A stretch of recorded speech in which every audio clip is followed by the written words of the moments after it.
Thanks for downloading a 3CR podcast. 3CR is an independent community radio station based in Melbourne, Australia. We need your financial support to keep going. Go to www.3cr.org.au for more information and to donate online. Now stay tuned for your 3CR podcast. But you also had people that were very fine people on both sides. And the aliens with mind meld and give them the technology. They're bad aliens. So are you surprised the Nazis were influenced by demons? No, if demons are real, I would definitely think they'd be on the side of the Nazis. Yeah. McDonald's is connected to the Clintons. They chop up the bodies and put them into the sausage and hamburgers. People are being cannibalized. Look it up. And I'm watching CNN talk about this as violent white nationalist protests. We have done everything in our power to keep this peaceful, you know? It's Pepe's become kind of a symbol.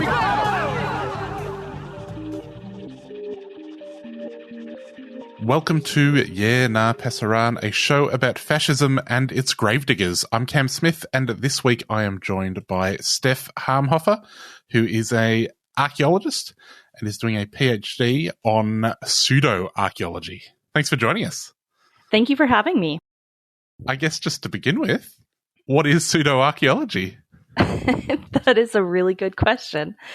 So pseudoarchaeology basically refers to claims being made about the human past that they sort of intentionally downplay and deliberately ignore contradictory archaeological knowledge to make these claims. And they do this all under the guise of what Michael Barkin called stigmatized knowledge. So all these pseudo-archaeological claims include some element of, oh, we're being suppressed, this truth is being suppressed, it's being ignored, mainstream archaeologists don't want this to get out, that kind of thing. So in short, they're kind of like a type of archaeological conspiracy theory. Would it be fair to say that archaeology is Indiana Jones and pseudo-archaeology is the Raiders of the Lost Ark? Yeah, that wouldn't be too far off. When you describe pseudo-archaeology in that way, it reminds me of the way that in New Zealand there are these groups that claim that before the indigenous inhabitants there were white people. I guess, right. Is this something you see a bit? Because I know that your research looks into the way that, I guess, far-right movements incorporate pseudo-archaeology into their ideas. It is, yeah. That sort of claim is definitely something we see quite a bit in pseudo-archaeology that in North America, I should specify, I'm really focused on North America. This idea or these claims that someone or something else was here before indigenous peoples were here. It's a big part of a lot of the claims that we see. I guess in New Zealand, that example, there's this idea that somehow land rights can be taken away from people if you can prove that they don't actually belong to them. When you see this in North America, what's the sort of reasoning behind it? I'm guessing racism comes into it. Yes, racism is definitely a big part of it. And that's, I guess that's kind of, even if it's not conscious, I should say, I don't think all pseudoarchaeologists are intentionally meaning to be racist, but the ideas that they're promoting are racist. And so it's just, it's to really kind of sever people from their ties to the land, sever them from their histories and refill it with something else. And I think the motivations for that are going to vary depending on who you're talking to and who's doing what. Sometimes it's to sell books and to make money, or to make documentaries and make money. Sometimes it's just people genuinely believing and being really interested in the history, but maybe not quite understanding the context or getting the full context of it. So there's some blanks that they're just kind of filling in with what they have better access to. The thing with pseudoarchaeology is it's really popular or common in pop culture, comics and movies and TV shows, because they're kind of like, they're silly, outlandish theories that at first glance seem kind of fun. So they get picked up a lot in TV shows and comics. And the books that pseudoarchaeologists put out are so easily accessible in bookstores and on bookselling websites, much more so than archaeological texts. So I think people who are interested in the past, in some cases, this is what they have access to. This is the information they're being told. So they start to fill in the history with that. And then, of course, as you sort of brought up, there are also white nationalists who decide to come up with, or Well, sometimes they come up with the theories themselves. Other times they just sort of adopt existing theories specifically because it undermines and promotes doubt on Black people and Indigenous people and people of color. So I think the motivations for why people embrace or promote or create pseudoarchaeology vary quite a bit. I was looking at your Twitter feed the other day and I noticed that you tweeted about the ongoing Atlantis discourse that was happening on the TL. And it made me realize there really are a lot of different discourses that you're not aware of. What's going on with the Atlantis discourse? Well, you know what? It's always Atlantis is something I say. Atlantis comes up all the time because it's kind of this really fantastical story that people are really interested in. And again, it's popular in shows and books and documentaries. Just some people think Atlantis was real and that they're going to find archaeological proof. They're going to be the ones who find the archaeological proof that Atlantis existed. Depending on who you talk to, the Atlantis they have in mind is a little bit different. So some people kind of stick with Plato's sort of idea of Atlantis. Plato, of course, wrote about Atlantis, came up with this idea of Atlantis for a metaphor. So some people stick to what he wrote. I've also seen claims that Atlantis was an alien spacecraft, and that's why nobody has found it, because it just kind of landed here or there, shared knowledge and technology, then took off and flew away again. So the current discourse about Atlantis is just involving a new show that was on TV. I think it was just a very short series, less than 10 episodes, definitely less than 10 episodes, I think. And so it's just archaeologists kind of are a little bit tired of Atlantis because it is this sort of this thing that pops up all the time. And the show has just kind of popped up again, got archaeologists a little bit upset, got the show host a little bit upset. And that is the current discourse that I was tweeting about. I guess for some of our listeners, when they think of Atlantis, they just think of, a bunch of soggy blokes. But it sort of has it holds this place within, I guess, the occult and by extension, the occult far right. Yeah. Could you just give us a little rundown on sort of what the position of Atlantis is within that sort of world? Yeah, so we basically have to look back to, let's start in the 1800s, the late 1800s. Helena Blavatsky, who was the co-founder of Theosophy, very famous occultist, she wrote about Atlantis and Atlantis's place in world history. So for those who are unfamiliar with Helena Blavatsky and the cosmology she came up with, she basically said that there were 7 root races. Each root race had 7 sub-races, and they began many, many, many millions of years ago with this very ethereal root race, the Polarians. The Polarians became the Hyperboreans. The Hyperboreans became the Lemurians. The Lemurians became the Atlanteans. And then from Atlantis came the 5th and best of all the root races, which were the Aryans. Oh, there they are. There they are. So Atlantis this idea of Atlantis was really popularized through Helena Blavatsky. And it became really wrapped up during this period of intense German national reenchantment.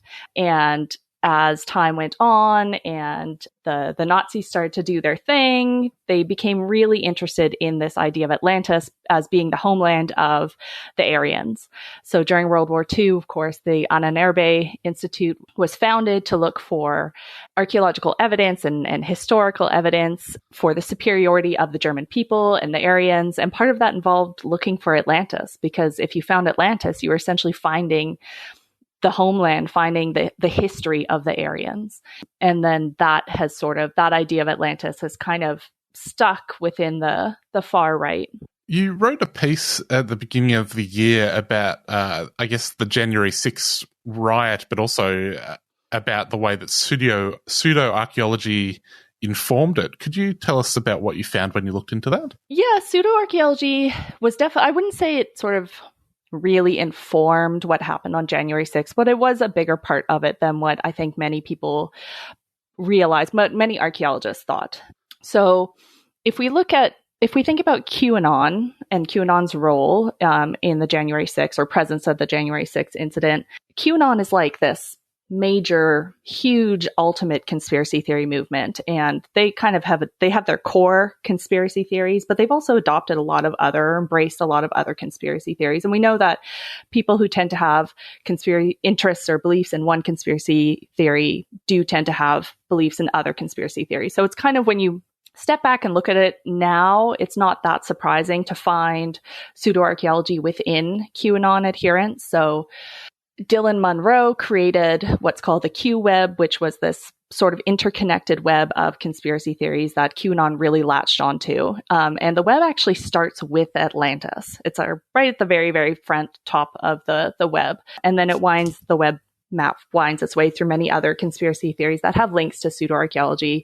New World Order, David Icke's New World Order, for example, and his idea of these extraterrestrial reptilians. He's talked about sort of pseudoarchaeological ideas connected to those and that kind of stuff. So a lot of that appears within, or has been adopted by QAnon just through these webs that have been produced.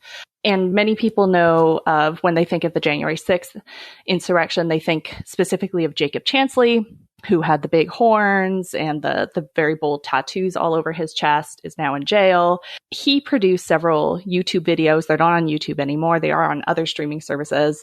And in these videos, he talked a lot about his conspiracy theory beliefs and a lot of other things. And in one of his videos, where he kind of really was explaining a lot of his beliefs, kind of his start to finish ideas, he mentioned only 3 names or 3 people by name in this video: Corey Goode, David Wilcock, and Graham Hancock. And all 3 of those are well-known pseudoarchaeological adherents and proponents between ancient aliens theories, what we call ancient aliens theories, which is what David Wilcock and Corey Goode are quite involved in, and then hyperdiffusionist theories. So something similar to Atlantis is what Graham Hancock talks about. So a lot of those kind of things have appeared within QAnon. When you looked at Jake, I was interested to see that he'd been part of the Super Soldier program. Yeah. What's that all about? You know what? I'm still trying to figure that one out. According to him, the Super Soldier program is this very super duper top secret program where these, I guess, supernatural shamans sort of are basically super soldiers. And he claimed to be one of these shamans, one of these supernatural beings, super soldiers. And he actually referenced the Captain America comics quite a bit, which I think is where this idea of super soldier comes from, these people with enhanced abilities. He also believes in conspiracy theories related to Jack Kirby, who of course created Captain America comics. And yeah, they all sort of blend together to this idea of shamanism and supernatural soldiers, and him sort of signifying that he was part of this program, I think, was by dressing up as this shaman, because that's quite connected to this idea of super soldier as well. So I'm still looking into that one. It's a bit of an odd one. I guess with that guy, I hadn't really thought about it, but I probably had just filed him away as just a QAnon guy who's like, Trump's secret agent or whatever. And it's like, maybe there was something more going on. He might have given us some clues about that. Yeah, definitely. You mentioned Ancient Aliens. There is, of course, a very popular TV show about ancient aliens. I can't imagine that is terribly popular with archaeologists. No, definitely not. I don't know of any archaeologists you know what though? I'm sure there are some out there, but I do not personally know any archaeologist who's like, wow, Ancient Aliens is a great show. You're listening to 3CR 8:55 AM, 3cr.org.au and 3CR Digital on your DAB radio. We're currently talking to Steph Halmhofer about pseudoarchaeology. Could you explain sort of this ancient aliens theory and how it might also lead into these white nationalist ideas? Right. So ancient aliens theories actually come from this kind of very long line of development starting in the 1700s. Swedenborg talking about how he could travel. He was an American spiritualist. He could travel to other planets psychically and connect with being on these other planets. And from there, it kind of passed from hand to hand to hand. And with every hand it went through, something new was added to the story. It also went through Helena Blavatsky and Theosophy. That's where we get this idea of the Venusians or beings from Venus, sort of came from some of Blavatsky's. The people who took over after Blavatsky came up with this idea of beings from Venus. But it was really Erich von Däniken in the 1960s who really popularized this idea of ancient aliens.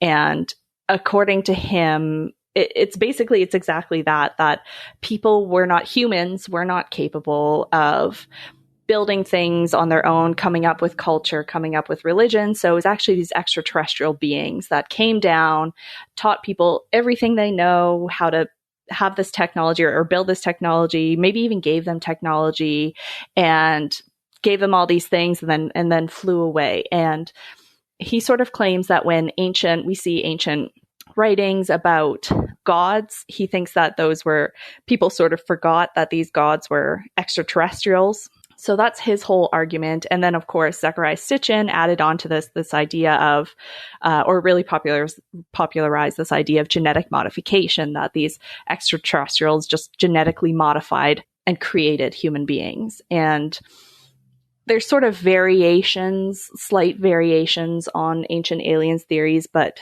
it basically all boils down to humans couldn't do it. It was aliens. Right. And so especially brown people couldn't do it.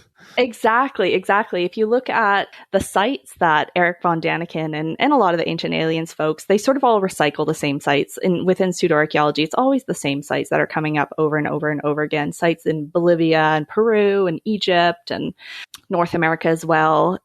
It's very, very rarely Greece or Italy, unless, of course, we're talking about Atlantis, because Atlantis was seen as this pinnacle of civilization. Then it's okay to talk about Greece and the Romans. So these theories really do target the histories of Black people and Indigenous people.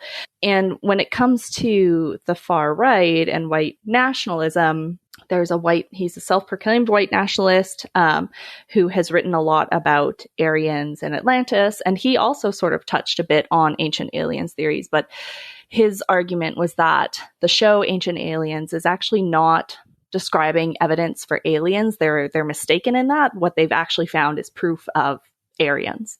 Of course. Yeah. Of course. Yeah, there's the Aryans again. One of your other areas of research is this fellow by the name of Brother 12. Oh, yep. Could you please tell us about him? Sure. So Brother 12, he was born as Edward Arthur Wilson. He became known as Brother 12 or the Brother, 12 in 1924. So he claimed he was very much into Theosophy, like a huge Blavatsky fanboy, writes about her all the time, writes about her theories all the time. So he was into this idea of the Ascended Masters and the Great White Brotherhood from Theosophy. Claimed to have this encounter with one of the Ascended Masters who declared that he was going to be the 12th brother within this lodge, this brotherhood known as, of course, Brother 12. So he started to write for some of the older occult magazines, the Occult Review in particular, started to really generate a lot of buzz because he was had a few almost prophecies that were getting a lot of attention. He actually got into a bit of an argument with Sir Arthur Conan Doyle in the pages of the Occult Review. But through this, he began to get a lot of attention, and he believed that he was going to bring about the sixth subrace. So, of course, I've already mentioned Helena Blavatsky's root races, the fifth being the Aryans. He believed that we were on the cusp of the rise of the sixth subrace. And that's something Helena Blavatsky had touched on as well. She also thought we are on the cusp of the rise of the sixth subrace. So Brother 12 believed that he would be the one to bring about the sixth subrace. Either he was going to have a kid himself or was going to adopt this special child. And all of this, according to him, was going to happen on the south coast of British Columbia. So in 1927, he traveled to Canada. He landed in Eastern Canada first. And as he made his way across the country to the West Coast, he sort of started to collect even more followers, especially folks who were already involved in Theosophy, because what he was talking about was, of course, almost identical to Theosophy. And he got to the south coast of British Columbia, bought whole bunch of property and started his foundation called the Aquarian Foundation, because he also believed that we were on the cusp of transitioning into the age of Aquarius. So he was, as I've already mentioned, he was already really into theosophy, these ideas of ascended masters and the brotherhood. He was also incredibly anti-Semitic. He was into this idea of the New World Order and Jews controlling the banks. He wrote a few times in his little magazine about the protocols of Zion, arguing that they were actually real. And he ultimately ended up annoying his disciples or frustrating his disciples enough that they took him to court a couple of times, trying to reclaim the money that they had given him. He fled partway through the second court case, came back at one point, tried to destroy part of their settlement, and then just after that disappeared altogether. In terms of these disciples, who were the sort of people that were attracted to Brother 12? Very wealthy people. He actually managed to collect a lot of really wealthy people who put in a lot of money for those times. Even in my opinion, as a starving student, a lot of money by my levels. But he really collected a lot of very wealthy people, spiritualists, astrologers in particular, anyone who was really interested in theosophy. I think he actually ended up causing the closure because so many people left theosophical chapters in Toronto, I believe it was, that they actually had to close down the Toronto chapter altogether because so many people left to join him. But it really was a lot of very wealthy people. All of that money, of course, led to him having a bit of treasure. What's the story with the lost treasure of Brother 12?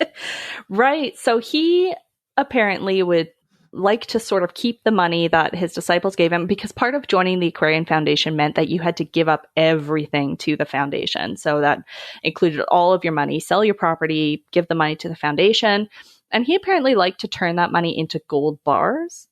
And rumors have it that he hid the gold somewhere on the properties. So he had the foundation had 3 properties on 3 separate islands. Not really clear which island he possibly hid the gold at, but so a lot of people have gone to one of the settlements in particular, the one that's the most well known, on De Courcy Island. A lot of people have gone looking for the gold. Nobody's found the gold yet, so I don't really know. To be honest, I'm not convinced that there is gold, but it's part of the mystery of Brother 12, I suppose. It seems like a story that could just very easily happen today. Definitely. Yes, definitely. There's a lot of, every time I'm reading up on Brother 12 stuff, I actually see a lot of similarities between him and conspiracy theory movements today, and especially with regards to like the New World Order and the Illuminati. And he was very much like, don't trust the press, that kind of thing. And I see so much of that in so many of the movements today that it really, I sometimes have to remind myself that I'm looking back at the 1920s and not today. I guess just finally, what is it that archaeologists can or should do about the way that their work is appropriated or interpreted by pseudo-archaeologists and the far right? That is what we are still trying to figure out, is how best to approach that. I think we do have a responsibility to confront that. I understand that there are many reasons an archaeologist might not be willing to or not comfortable confronting that. I get that. But I do think archaeologists have a responsibility when we see our work being misappropriated into something really harmful and really nefarious. Responsibility for the communities that we work with who are actually being harmed by this. Responsibility for even just the discipline of archaeology. I do think we need to confront it. But the question is how? How do we effectively confront pseudoarchaeology? How do we make a difference? And I mean, we can try to talk to the people who are producing it. We can try to talk to show producers or authors. We're not going to get through to those folks. But I think that's where social media comes in handy, because when we're having these conversations on social media, our target really, I shouldn't say target, but the people that we're going to possibly make an impact with are the people on the sides who we're not speaking directly to, but who are seeing this and reading what we're sharing and maybe thinking, okay, I should look into that a little bit more myself. People do like to do their own research. We know this from those of us. Many archaeologists, I should say, have blogs, myself included. And we know that people are doing their own research because there's certain shows. One blog I know of is about Göbekli Tepe, which is a very popular pseudoarchaeological target. They know that an episode of Ancient Aliens has mentioned Göbekli Tepe because suddenly they see a reader increase on their website. I know another archaeologist who writes a lot about Oak Island, and every time certain things are mentioned, I can't remember what it is, but every time something specific is mentioned on Oak Island, he says he sees an increase of readers to his blog. I wrote a blog post about the Solutrean hypothesis a few years ago, which of course is very popular in white nationalist movements. And there was a particular documentary aired, and that's what my blog post was in response to. And I always know when that show is being re-aired because I see an increase of readers to my blog. So I think we just need to keep making information accessible and understandable because people are doing their research. But yeah, we're still figuring out what is the best way. These are sort of just small steps, but... Well, Steph, thanks very much for joining us. If people want to find you on Twitter, you are at cult_archeo, and they can, of course, find your website, bonesstonesandbooks.com. Thanks for joining us. Thank you so much for having me. Well, folks, that's all we've got time for. Global Intifada will be up next. Catch you next week.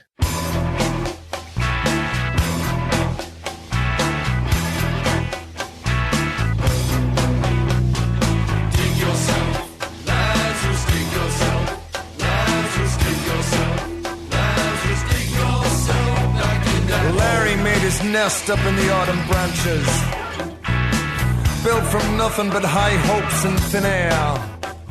Collected up some baby blasted mothers. They took their chances, and for a while they lived quite happily up there. He came from New York City, man, but he couldn't take the pace and thought it was like a dog-eat-dog world. And then he went to San Francisco, spent a year in outer space with a sweet little San Franciscan girl. I can hear my mother wailing and a whole lot of scraping of chairs. I don't know what it is, but there's definitely something going on upstairs.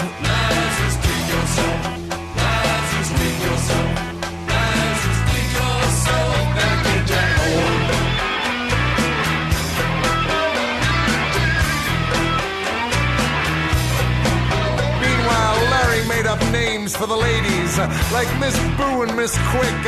He stockpiled weapons and took pot shots in the air. He feasted on their lovely bodies like a lunatic and wrapped himself up in their soft yellow hair. I can hear chants and incantations, and some guy is mentioning me in his prayers. Well, I don't know what it is, but there's definitely something going on upstairs.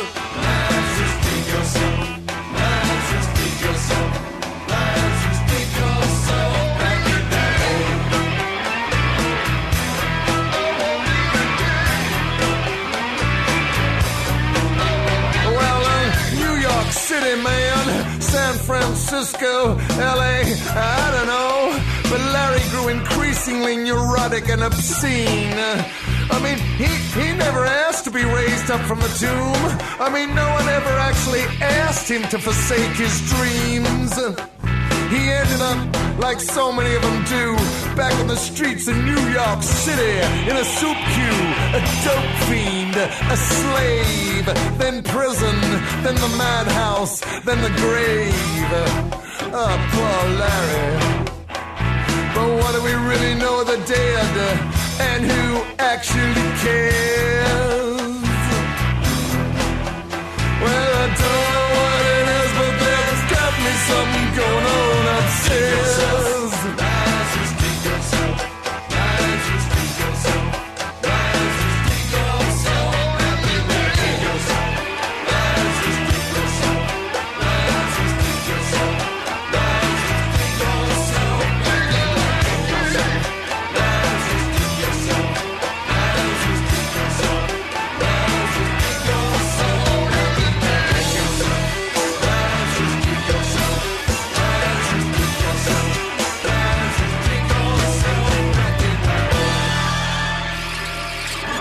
A message from Victoria's community sector. I'm looking forward to not worrying that my patients are going to die of COVID. To no one else being separated from their mum in aged care. I'm looking forward to our wedding and having our family and friends from overseas here with us. I really want to see my mom. I'm looking forward to being able to welcome guests without a mask on. To having all the sports back to normal so that my family members can come and watch me play. I look forward to performing in front of a big crowd again. So please, get vaccinated. Please get vaccinated. Please get vaccinated. Let's get back to the good things. I ask you to get vaccinated. For all of us. Please get vaccinated.